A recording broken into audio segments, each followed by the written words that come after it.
Hello everyone, I am Surve. Today we are going to learn hydraulic clutch in automobile engineering, and this is the lecture number 3rd. So in first two lectures we have seen cone clutch and single plate clutches. So today's we have to learn what is hydraulic clutch. So what is a clutch? Clutch is a mechanical device used to engage or disengage the input shaft or driving shaft with a driven shaft at the wheel of the operator. So in this hydraulic clutch, the word hydraulic itself suggests we are going to use a liquid or a fluid. So with the help of fluid, we can operate the mechanism. So first we are going to introduce what are the components or construction details. So here are two types of cylinders we are going to use, and this one cylinder is nothing but a slave cylinder, and here it is a master cylinder. That are the operating devices. Then this section, already you know about this section, that is the flywheel. Okay, here it is your, this is a nothing but a clutch plate. It is a circular plate. Okay, this plate is our clutch plate. It's look like a circular shape, and here it is a flywheel associated with a clutch plate as well as flywheel end. This is nothing but the section that is nothing but a friction lining. Okay, that is made up of asbestos material or leather material, and this is the plate, and this plate is known as very important plate, that is nothing but your pressure plate. Yes, now pressure plate is associated, or pressure plate is holding diaphragm spring inside there, and this is the third section, and that section name is operating or clamping devices. This is the vertical rod. Okay, and this vertical rod is nothing but used for a operating mechanism, and that vertical rod is clamp over here now, or it is hinge over here. Now this is the reservoir to store the liquid or fluid going to use, and this is the piston cylinder arrangement, and the rod is attached with the clutch pedal.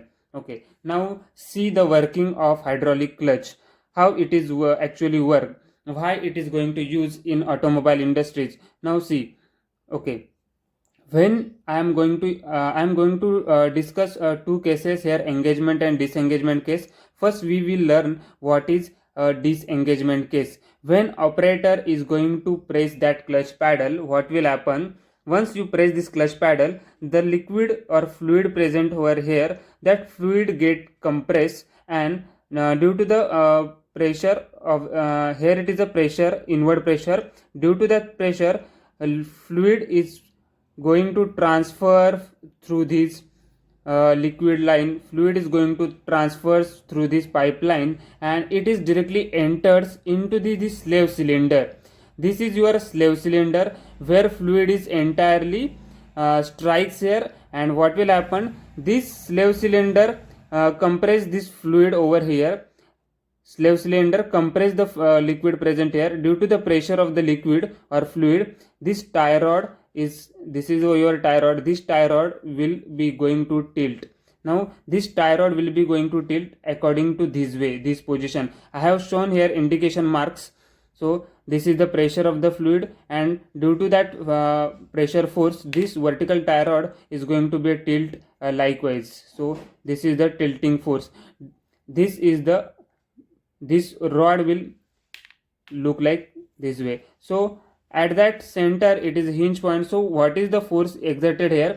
So this kind of force will be exerted at the diaphragm spring. So here at the center of diaphragm spring, horizontal force is exerted, due to which what will happen, the ends of this diaphragm spring moves outward. Due to the center force here, these ends are moved outward, and pressure plate is held by this diaphragm spring also moves outward. Because of this diaphragm is held in a pressure plate, and we are pressing this diaphragm spring at the center. So what will happen, these ends of the diaphragm will move outward.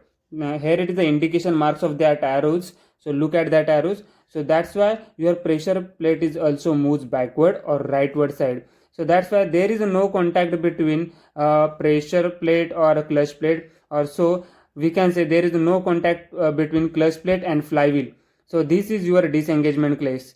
So power is not going to transfer from this flywheel to the driven shaft because of disengagement of the flywheel and this clutch plate. Now when you are going to release this clutch paddle, what will happen? Once you release the clutch paddle, this liquid again, there is no force on this master cylinder, so that's why there will be no force exerted by the slave cylinder on the tie rod. So what will happen? This force is not in there, so this force we are going to remove because we are not pressing the clutch pedal. We are going to release the clutch pedal. जो भी fluid आपका अंदर आ रहा था वो फिर से वापस यहाँ पे जाएगा. So once you are going to remove this force, what will happen?